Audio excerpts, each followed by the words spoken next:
This episode of Shift Happens Captain's Conversation, once again, is special, like all of the episodes. But actually, I'm talking to Shreya, who right now is in Bangkok, Thailand, kind of like other side of the world again. But the first time we met, it was actually through Airbnb. So this was when I still had an apartment in Tallinn, Estonia. And she wrote to me that she would like to know what it feels like to live with cats. At that moment, I had two cats. Now I have one. But she was also like a little bit of afraid to book a room at my place because she didn't have an experience with cats. So I told her that, yeah, my cats are nice. You can come.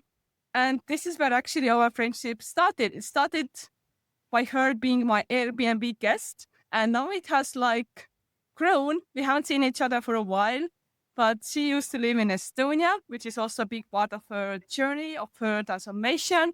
And now she's just traveling around. So welcome, Shreya. Nice to have you here. Thanks so much, Silja. I'm just feeling so nice that you're narrating the story. Thanks for reviving all these Yeah, memories. it was so funny. I'm like, why is that girl afraid of cats? It's like, yeah. And now we have background. You hear her now? I can just maybe show you. That's Mew going upstairs. Mew. Yeah, my friend. Yeah. So that's relevant for the topic. But when you came, you had no idea like what cats are all about, and you just okay. I'm just gonna try. Actually, tell us how did you end up in Estonia? You are from India, so why the hell was Estonia even your dream destination? Thanks so much for that question because it takes me back to the time when I actually heard the term digital nomad because Estonia came up with a really cool program of having digital nomad visa and they marketed it really well. They wanted people to come and experience the culture and not just visit and take pictures and go away. I think they wanted people to try and see how living in Estonia is like, and that attracted me. And because it's such a mysterious country, a lot of Indians have not even heard of the name. So when I tried to see more, I saw that it's transforming digitally very, very beautifully. And the fact that you guys have the online voting system, which is one of the best in the world. I think only a couple of more countries are doing it. That actually made me realize that, okay, this is actually a unique country and I need to experience this. So I went all in and applied for the visa. It was very difficult to get that. But yes, I think that's where it ignited that interest in me to try But the I guess Estonian life. also it's not very common to just go, leave your country instead of getting married and having a big family. So you are actually doing something very, very different. So what made you even do that kind of a shift in your life? So mostly especially after COVID, I realized that, okay, I had been working on my laptop for some months, for almost some years, but why not now I can travel as well. Now I'm confident that I can do work online. It's not just by chance. So I want to explore the world and I want to see how people live outside of India, how life can be and all of that. And just watching YouTube from India doesn't give you that exposure and experience. So I really wanted to be there, meet people like you, and understand how people eat, how people live, how their days like, how people shop, how people dress, everything. So I really wanted to experience that. And why Estonia? I would say, I think because had only been to a couple of countries before that. I had been to Portugal and Spain, and I'd been to Singapore and I think Germany, etc. as well. But Estonia was like, okay, this is mysterious and this is going to unlock a new lifestyle for me because I will also know how I live when I know nothing in a new country, nothing at all, like no language, no people, nothing at all. So it Yeah. was like a challenge for me. And it was difficult to convince the society and parents and everybody that I am going to try this thing out. But I think I made sure that I had at least a rough plan so that it doesn't shock people what I'm doing. But yes, I came in and told people very confidently, I'm going to do this and I'm going to be there for this time. But honestly, I did not have a plan. And that was like the true taste of the And nomad you lifestyle. came like end of November, which is the most depressing time. I would never recommend to come to Estonia in November. Okay, come in summer, come in July. It's nice, fresh air, a bit of warm, but November, it's so dark. There's almost no sunlight. So the worst time, like November, December, it's when the sun gets up 9 a.m. and goes away already 3, 4. Uh, and in the summer, Vihan Yeah. is coming up at 4 and kind of setting around 10, 11, and it doesn't really get dark. But in the winter, it's super dark. So how did you manage with all that coming to this very cold, muddy, depressive country? That's so true. I remember my first day when I landed, it was raining so bad. It was all like everything was just muddy and gray and I think brown. That's it. And I think a week later, after that, it started snowing as well. I think why I chose November was just because I got the visa and I was like, I just want to go. I don't know the weather. I just want to go. And so I felt like, oh, what if somebody takes away Yeah. my visa or something? I was so insecure. I was like, just let me just go and taste what I've got now. So I think that's why I was in a rush and I just arrived. I did not care. But honestly, it was the way that you explained now. I would have been like, it would have been better at least if I was mentally prepared because when I landed there, I'd never been in a country where the sunrise and sunset timings change so drastically in summer and winter.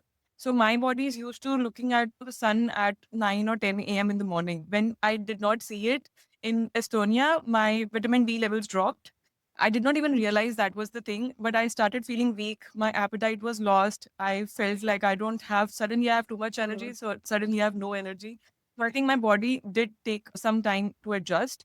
But yes, if I were more mentally prepared, I think I would have tackled that better. One day I remember I was just out in the snow and I was like, I think I'm about to like get unconscious or something. And I just ran back home. It was so difficult, so Wow. difficult. I realized I started searching on Google, okay, what's happening? And then I realized, okay, no, I need to consume vitamin D supplements separately because maybe my body is reacting to that drastic. Yeah, in Estonia at least, when the name of the month has a letter R in it, like September to April, you have to take vitamin D. Because if there is sun in the winter, it's kind of like the angle is so wrong, so your body doesn't start producing vitamin D. And of course, when it's December, maybe the only area exposed is your face. So you're not really getting it. Yeah. But I also remember at some point you were already going out in the winter, your jacket all open, taking photos in the snow. Locals are like covering up, and you were like, whoa. So how did that happen even? You got used to the snow and cold, or what happened? I was just excited, I think. I wanted to see the snow because mostly in India, it's only in the northern parts that we are able to see the snow. So it's very rare. We only go for, let's say, a 5-day vacation at max to see snow. And I think for me, it was the first taste of so much snow. And it's like everything is so white and so beautiful. And Estonia, especially, it's so raw. It's not like, you'll see like skyscrapers or something in between. It's just so plain and so close to nature. That's why I used to love seeing snow, even snowfall from my window itself. I used to love that. And I used to go out. I was like, I want to enjoy it in every way possible. So I think it's all excitement. But then after a few minutes, the cold starts to hit. Then you're like, okay, I want a hot coffee or hot chocolate. And so we also got you into like a spa. And I remember in Toila, so it's kind of spa and sauna, and then walking in the snow and lying down in the snow and all that. Even that's very unique experience for an Indian. Crazy. Oh, yes, it is. I think saunas I've experienced, but I did not know what an authentic one is because mostly we have the electric ones in India. So the one that we went to, that was, I think, the coal one. I think that was amazing. It was an amazing experience to see an authentic Estonian or Finn sort of a sauna. And then switching into ice, that's like in your body go through the whole temperature difference. And then I think it gets stronger. I feel there's a better immunity in your body after experiencing it. So I think I did it for the body. It was definitely not easy mentally to do it. But I thought, okay, if it helps increase my immunity, let me try this out. It's a nice For me, challenge. it's also very fun to see how you were seeing all that through the Hindu eyes, kind of. I remember we were driving like through Estonian countryside. I see like, okay, empty fields, whatever. It was also, I think your boyfriend back then, no, husband, I guess. He was also in the car and you were like, oh my God, so beautiful, taking photos. I'm like, it's an empty field. And you were like, oh, beautiful. What the hell do you see here? But for you, it was like emptiness. Because in Estonia, in the countryside, the distances are so big. You can have a house and then there's like a field, forest, empty space because Estonians want to have space around them. But for you, it was like, oh my God, good. Yes, that was very unique because we don't have such empty spaces in, I think, most Asian countries, I would say. It's very, everything is so compact and like, especially cities, they are everything is like so close to each other. So looking at those empty places, like nothing, just green fields, that was so exciting to see. So I think, yes, you're right. Maybe when you see, maybe you have grown up seeing all of that. For you, it's the will. But for me, it's like, oh wow, that's so green and so And empty. it's also very exciting to see how you see the country. You're like, oh, all the women are like models, everybody's so beautiful. I'm like, oh, really?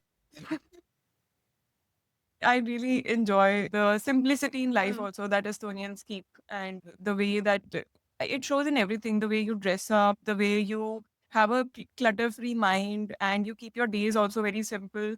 And I think all of that, this is the kind of experience I'm talking about. It's hard to describe, let's say, in a YouTube video or somewhere. But when I experienced it myself, I understood that there is a slower way of life and more meaningful way of life that Estonians are living. And I think for me, there is a lot to learn from that. So yeah, I think that was the perspective I shift feel that that I got. Estonians don't realize that, okay, we are living a slow, easy, clean life. But of course, if you compare to New York and other busy places, of course, we are doing that. And we are very connected to the nature as well. So we don't see that ourselves. So we need somebody from the outside to point it out for us. So it's nice. And I know that you also made a lot of videos about it on your YouTube channel. You talked about Estonia. And it's so interesting to see how other people see us. I'm like, okay, really? And one thing that I know, I also made a video on my channel at some point, the Estonian food. That I guess that for you is no flavor. Or maybe you can talk about it a little bit. Yes, I remember when I talked about all of this on my YouTube channel also, there were Estonians as well watching those videos. They commented that, oh, you see it this way, that is so unique. Because we never thought that our food is like this or our life is like this. So I think, yes, definitely a perspective shift. The food, what I felt, because that was the longest I had been out of India.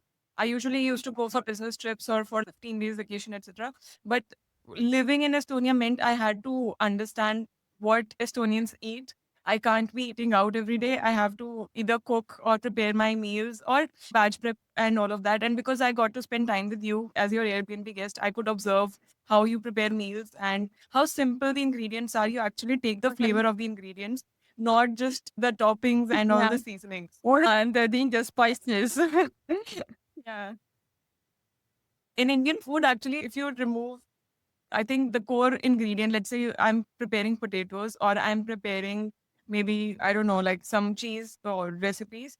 If you remove the core thing, it will still stay the same because all the masala and all the seasoning is prepared in a Because it similar has the manner. same taste, the same Don't spicy. taste.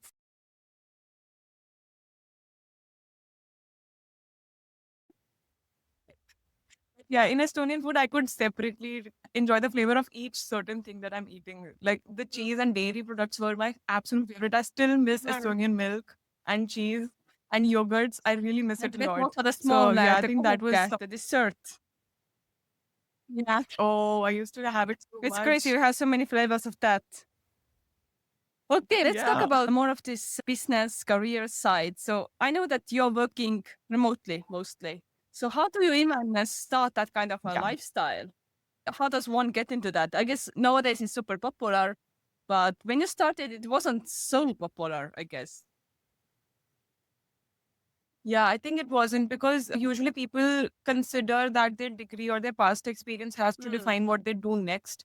I think if you dissociate that and you actually venture into creating a future for yourself and with an intention that I want to live, let's say, a life in which I'm able to travel or I'm able to just work from home, I think you have to be creative with your job titles also. So I think one important step that I learned, and I think I'm able to put it properly into words as well, stop associating your past degree and your past experience with the next job title.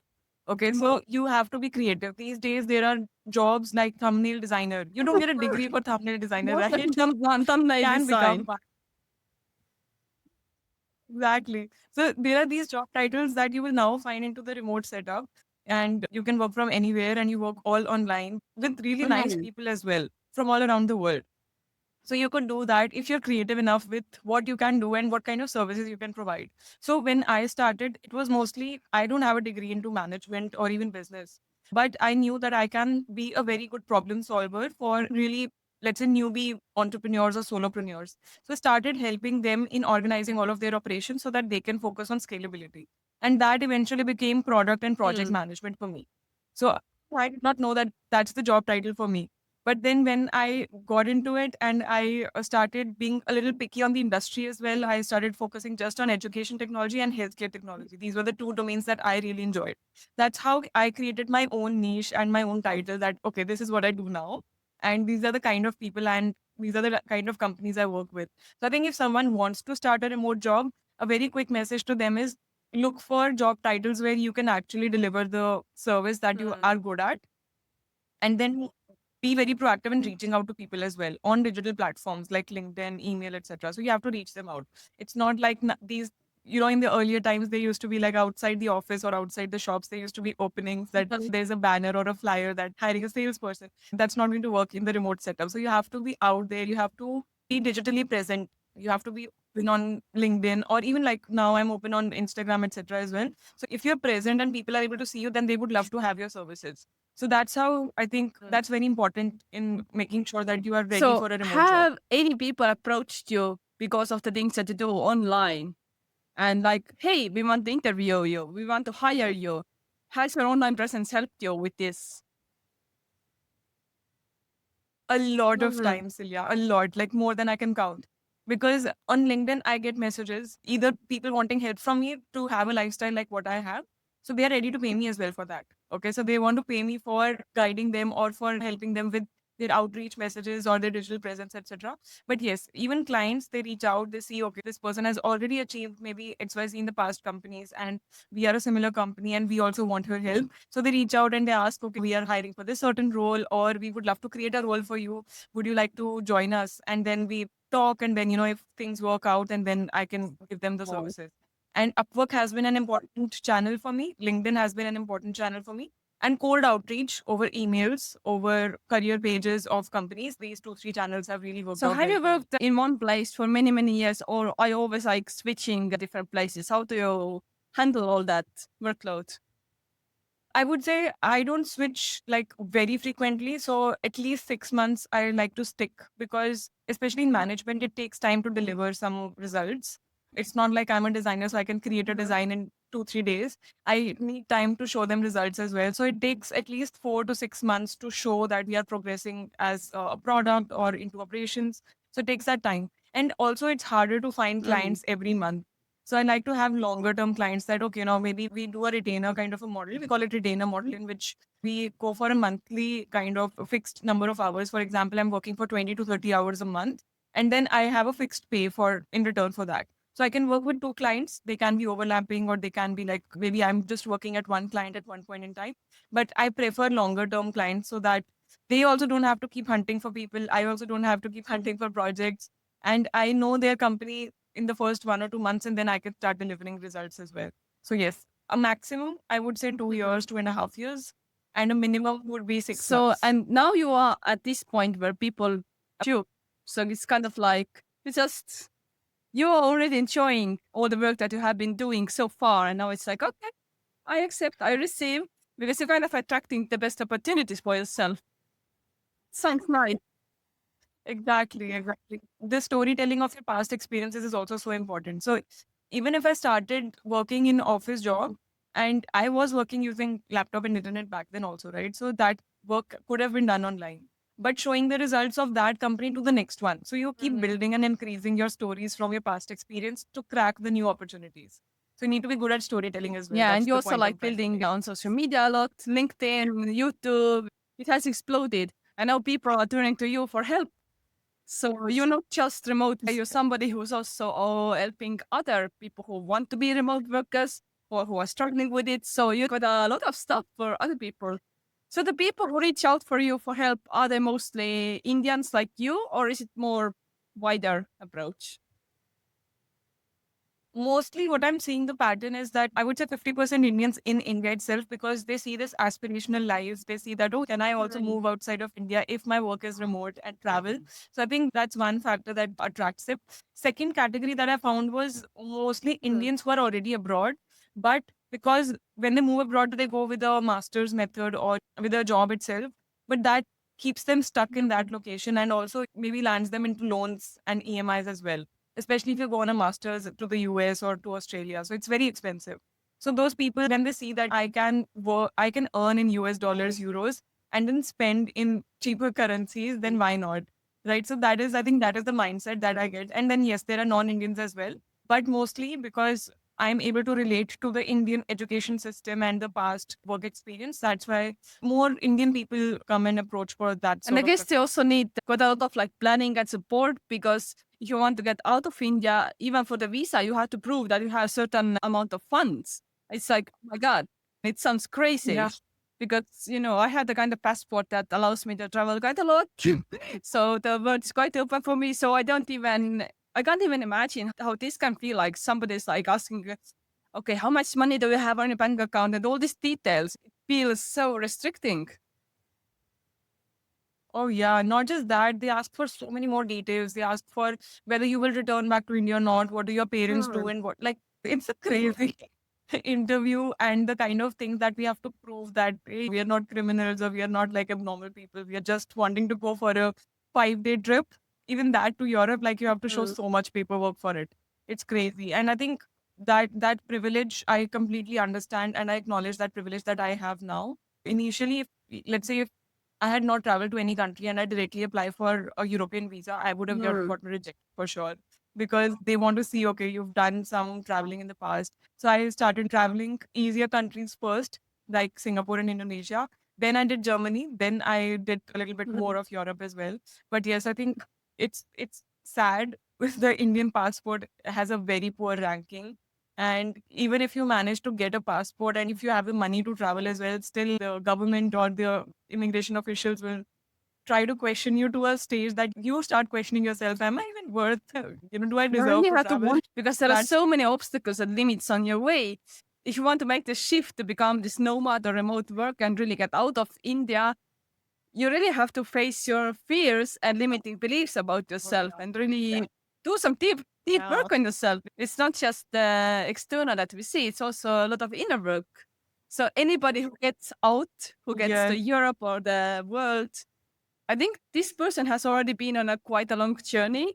And this person has worked so much on themselves internally and pushed and pushed. So there's already like determination, discipline, and all these other good personal capabilities and abilities. So true. It's a hurdle in itself just to get the tickets and the visa. That's a whole journey and a whole struggle in itself.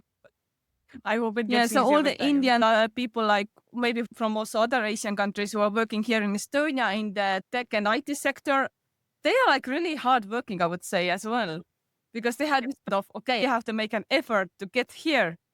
So I guess that's why they also hired by Estonian companies even, because they want hardworking people Oh, yes. who also learn very fast, I guess. Oh, exactly, exactly. And I think they definitely value that kind of opportunity that they get as well.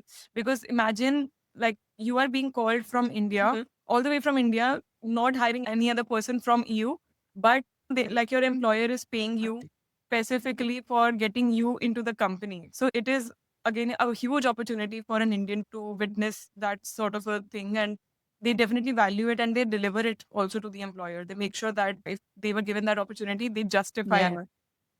That's why they're hardworking. So, what do you think when Indians come here? First, they're hardworking. Do they change because of the environment, or is it always so deep inside? It's hardworking because in India there's also so many people, and if you want to get anywhere, you really have to work very, very hard.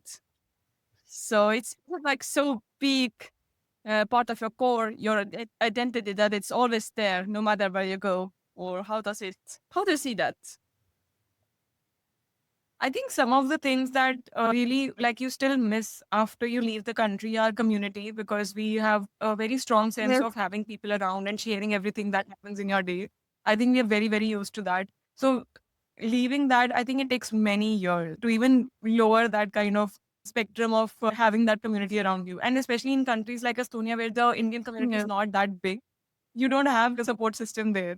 Otherwise, we love to share every small thing, what we ate today, where we went today, at what time I slept today. Everything we usually share with our siblings and with our parents and with our friends. But that kind of fading away when you move to a country like Estonia, I think that is the difficult Yeah. part. Second is, I think food. Food is a big part of the Indian culture. It's not just like filling your tummy. It's not just giving you nutrients. It's a part of your celebration. Even at death, you will find good food. Okay. At birthday parties, just hanging out or walking with your friends, you will never be like going back home without eating something. So food is such an important part of the everyday life and all the every event in your life that when it goes away, I think that becomes extremely difficult to digest that, okay, no, I can't just go out for a quick street food meal or something. So I think those two aspects I feel are difficult to manage. Otherwise, apart from that, if somebody is already mentally aware of what kind of changes they will get to see, for example, the harsh weather, the cold is not kind at all in Estonia. It can be very, very difficult to manage. So I think those things, if you are prepared, then it's still okay. But these things, even if you're prepared, like community and food, even if you're prepared, it's very difficult to still And let it. also, we are quite, maybe as a nation, we are kind of introverted and we have a very own tight inner circle and we don't let strangers in it. But once you are in, you're like really in. So we don't really want to do like small talk. We don't care how many hours you slept, what you ate for breakfast. We want to maybe have some deeper conversations, I would say. Or just we have to preserve our energy for the winter. So maybe that's why we are not talking so much. So true. I observed that, I think, because it's not easy to make friends with random people just like you do that in the US. You just make a small talk and you start talking, but maybe you don't know anything about them or you never have deep talks with them. That's not the case with Estonian people. I think it's very, very different. And again, I value Estonian friendships a lot because we know that, like, the way we started talking and the way we became friends, we knew it's going to happen for life. We knew we'll be friends for life. It's not like going to go away. So even if we don't meet up every day and discuss things like what you had for breakfast, but we still have deep talks with each other. If I am stuck in a certain situation, I can still talk to you. I think that is the kind of friendships Estonians like to have. And those are fewer but very deep friendships. But in case of India, we have so many friends. I think we can just talk randomly to people on the street as well. It's very, very easy to make a conversation with them. But they may never become your friends. You may never even speak with them. How do you avoid the people on the That's the street? awkward thing. The weather or what? I can't even imagine. Yeah, it could be like, oh, do you need help? And then you just help and then you never see them. But in Estonia, I think you don't just go and offer help to random people.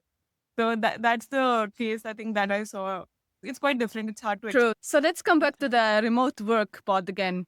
Tell me, do you have like any routine that supports you while you are working remotely? And I know that I remember when you were in Estonia, you were working for an US company. So you usually even work in the evenings and you finished around 11 p.m., midnight. So, different time zones. So how do you manage all that? Juggling. I think, yeah. I think it's very, if you're disciplined enough, there are two, three things that you need. Okay. One is good time management. So that is like, it might sound like very theoretical concept, oh, time management, like everybody can do it. It's actually hard to do it in practice. So when you're wanting to travel, I'm in a new country, I want to explore that too. And I also want to work, okay? And I have to work as well. So how do I make sure that I'm not disturbing my work and also I'm not overworking while I'm also enjoying the new place I'm in? Usually what I do is I fix my hours of sleep and I fix my hours of work. Once that's sorted, then the rest of the time is mine. I can change my, let's say, the priorities for the day. If I want to be just, on a fitness journey during that phase of life, let's say I want to go on a jog every day, I can explore the city with a jog. Okay. But if I want to go all in as a tourist mode, then I can do some sightseeing, etc. in those rest of the hours. So usually I just plan my week ahead of time. Every Sunday, I just plan my week from Monday to Friday. And I make sure that I'm clear with, okay, I'm going to sleep from, let's say, 12 midnight till 8 a.m. or till 9 a.m. And then I'm going to work from 11 a.m. to whatever it's p.m. And then rest of the time is mine before and after. So I have clearer like visual of my day and even for my week. So I think it might sound like very simple time management and your task management and everything, but it's extremely important. You have to be disciplined. You have to have a time to shut down your computer as well so that you shut your work and give some time, some break to your brain and to your senses as well and go out for a walk, take a fresh breath and all of that. So I think that is one thing that helps me with my routine, even if I'm working from different time zones. Okay, and how do you support yourself with kind of like movement and food? Do you plan your meals ahead to have it always like you always have something prepared and you can just eat. You don't have to put extra energy into that or to do that. I, I think I have become that person who doesn't care if I have to repeat meals. So even if I'm eating oats every day and eggs every day and milk every day, I'm happy. Like I'm happy. I'm full. And I think this change came from traveling itself. This is something that I learned, that having a full tummy is a good thing in itself. You don't have to ask for a new type of meal every day, because that is not possible. In India, we have that luxury, but it's not possible while traveling. So what I do is I make sure that I am always stocked up on my basic ingredients, let's say milk, eggs, bread, bananas, all of these basic stuff, oats, etc. And then I can just change the recipe a little bit here and there and then prepare it. So I like to have very quick meals when which I don't have to do too much cooking. So if I have these, I at least one day ahead of time, I know if I have ingredients, I can make this and this. So it helps me keep my brain clutter free, so that when I'm working and I'm suddenly feeling hungry, I'm not like, oh, what do I have in my kitchen and what do I make now? So I don't like to do that. Instead, I like to think, okay, I have this, I can make this when I get 15 minutes and just have it and get done with my meal. So I think I've become a non-Indian Well, that way. into the world, and through your circumstances, kind of changing on the go because you're always in a different country. So now you are in Thailand. What do you eat there, for example? Do you eat Indian stuff as well, or is it more like Thai food? I prefer to now have, like, I've resumed having meat. So I am very happy that here chicken is good quality and it's almost everywhere. So in Thailand, there is a culture of having food courts everywhere. So it's not like hawker street, it's not on the street literally, but every, let's say, mall will have an area which is dedicated just for a food court. And there you'll get very affordable options for food, like 50 baht. I can fill my tummy in 50, 60 baht. I'll have good fresh chicken, good fresh rice as well, and some spices or some seasonings which I can have for my preference. So I think that meal, what I do is like once in every days, I would have that sort of a meal in which I know that I'm going to be busy on this certain day, so I just go and have it, and that's it. And on some of the days, what I do is I also like to drink my food. I call it that. So in drinking, what I do is I'll just soak oats overnight and add some soy milk, add some whey protein to it, add some coffee or peanut butter, and then just blend it and have it. So that's also a good meal in itself. Right. So I love having that kind of food as well. Yesterday I had that Yeah, dinner. that's very easy and quick, So I think low effort in having the food as well, and or in preparing it. I think I love such meals which are full of nutrition and they're so easy to consume, and my digestive system also loves it. It's easily digestible as well. So I think, yeah, these are the kind of meals I usually have. Now, for example, today I have some more time after our podcast. I'll have some more time. So I've planned out eggs and bread. I'm going to prepare, like, I don't know whether it's called French toast or not. Actually, in right, India we right. call it French toast. Right, We just dip the French toast, yeah. In Estonia, we go yeah. So I just drip why is it it rooted, in. which means poor night. But I don't Okay. know why the night is poor if it has like eggs and cinnamon and why does this make the night poor? But that's how we call it in Estonia. I'm in a Yeah, whole exactly mindset that. of scarcity and not having enough. So it's Oh, poorness. You only have bread and yeah. eggs, and then you like fry it on the pan, and maybe you're poor. I don't know. I think that's rich life. You have simple ingredients, high Yeah. thinking. But yeah, I'll have that. And that's also a simple meal. I don't prefer to have a whole kitchen full of spices and everything. And recently in Thailand, I bought a very nice, I invested some money that was like just for 10 euros. I got a nice appliance, which is like a hot pot. So just put everything in it Mm. and the meal is ready. So I want to make rice noodles, and I put some seasoning and I put some vegetables and meat. And I just keep it like, just put the lid on and it'll prepare in 10 minutes, it'll be done. So I love such hot pot meals as well, in which there's no effort, but it's still again nutritious and filling as well. So that's how I manage my food. I don't miss Indian food, honestly. But yes, when I get in India, Yeah. then yes, I'll definitely enjoy that. And what do you do with your workouts and movement? I know in Estonia you also like walking out quite a lot and just enjoying the fresh air. But when you like changing locations occasionally and just traveling around, how do you manage the workouts? Yeah, I think in Estonia I did not manage it well, but I still used to make sure that I'm moving. I'm, let's say, doing some push ups indoors or just some jumping jacks indoors and some jogging outside. I would do that. But now what I do is with intention, I would make sure that I spend at least a month in a new city or a new place. And there I'll make sure that I have easy access to at least one physical activity. It could be swimming, it could be gym, it could be running tracks. In India, even running track is, it's a luxury. So we don't have that. So there I make sure that I have access to some gym or something. Usually that's what I ensure. And here, let's say now I'm in Bangkok, I ensure that my building itself has a gym. So on the top floor, on the 36th floor, we have a nice gym, weights and machines and everything. I do some cardio. So every week, at least 4 to 5 days, I do workout and I do a lot of walking. I love walking. So I do a lot of walking within the city Nice. as well. And in terms of community, when you have like already like new group of friends in Bangkok, or how do you connect with people? Not yet, but yes, I think the last time I was here, it was my first time. So I definitely make sure that I connect with people around. This time, I think it's even slower because I'm here for way longer time. But there are lots of communities, Silja. These days, you can find communities on Facebook. You can find communities on WhatsApp as well. You just drop them a message. You catch up for, let's say, a work along session, for example, at a cafe. You drop a message on the group that I'm working from here. If anybody wants to join, you can join and you make friends. And then second is, I think there are ways to connect with people with sports or some common interests as well. For example, you want to do an art session or you want to just go and play badminton. So you can just go and make friends there as well. So it's a nice way of enjoying your activity while meeting new people as well.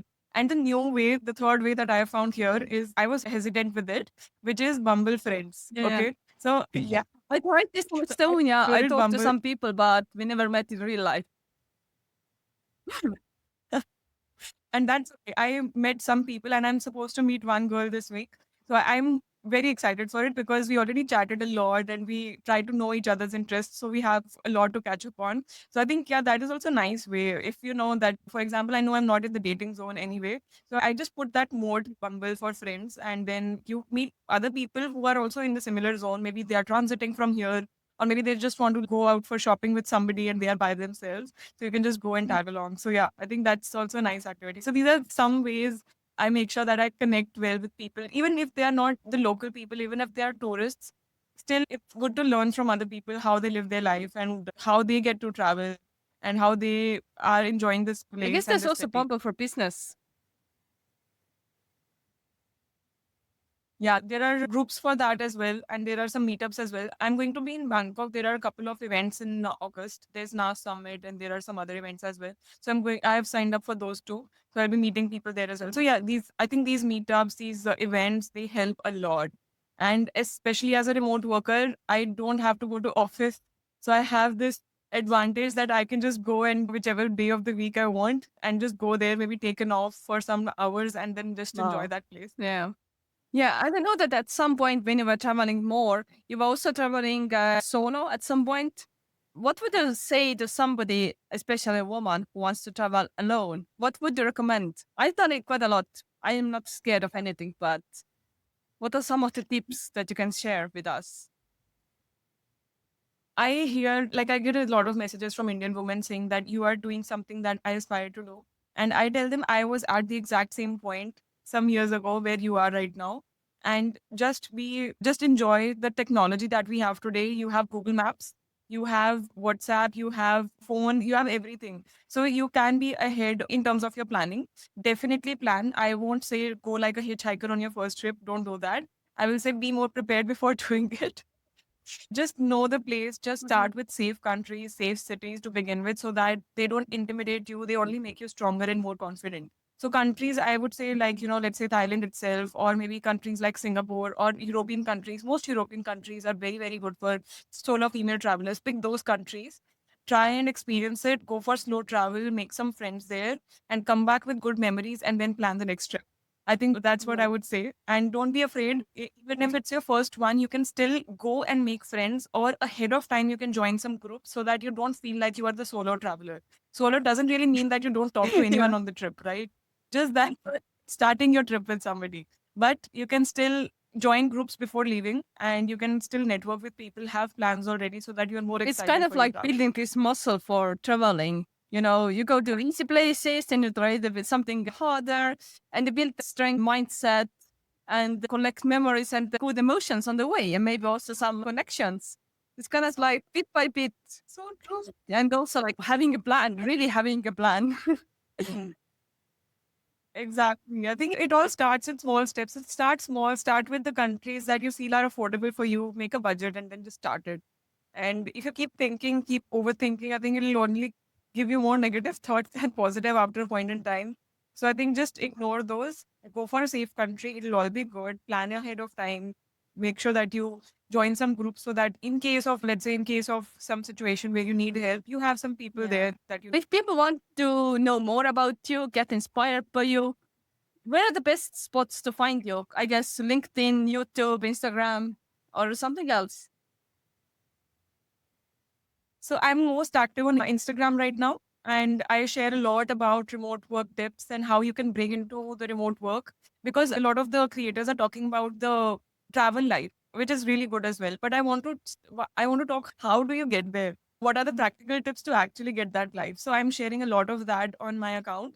And apart from that, professional stuff you can find on LinkedIn, and on YouTube you can find like longer form videos in which I show my daily life. I show the places where I travel to, and I talk about like remote work there as well. But yes, I think that those are like longer and slower videos. So yeah, for quick tips, Instagram. But yeah, I'm almost approachable on So all the you platforms. actually creating got a lot of content. How to balance your, this official professional remote work with doing all that social media stuff and creating content for that? I told you I'm really good at time management. So what I do is I batch prep content. I would sit down and let's say 3 hours, I'll prepare like 5, 8 scripts. I know what kind of things people are messaging. And instead of scrolling on random content, I would just go through my DMs and check where are people actually struggling. So that becomes my content idea. So I will just note them down whenever I come across it. And then in one go, I'll just make the scripts. In one go, I'll just shoot like yesterday, I shot like 8, 9 videos, and then I have a very small team, a team of students mostly, who like to do video editing. So they help me edit the videos. And then I just schedule all of those videos for later. So I don't have to worry about making one video from scratch and then So once posting it again, every it's all day. about yeah, the master of planning. I think that's my superpower. Yeah. Definitely my superpower. If somebody has it, Yeah, please use it. Do of whatever. course. So thank you. It has been very inspiring and it was so nice to reconnect with you. And I do hope that people get some value from this. And if anything in Shreya's story kind of resonated with you, go and check her out. She's like, "Phew, she's very cool and she has grown so much in the game. Like, I guess I remember you first as this kind of little girl scared of my cute cats. I'm like, I know you like this professional kick cats businesswoman. So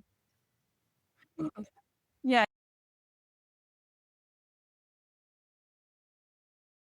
Thanks so much, Silja. And you are doing a great job with hosting these podcasts and bringing different voices on your account as well. I think it's very nice to see different types of people with different backgrounds achieving so much in their lives. And I think I'll definitely spread the word about your podcast so that people get to learn so much about different types of Yep. people and from you as well. So thanks so much for having me. I really enjoyed Thank our you. chat.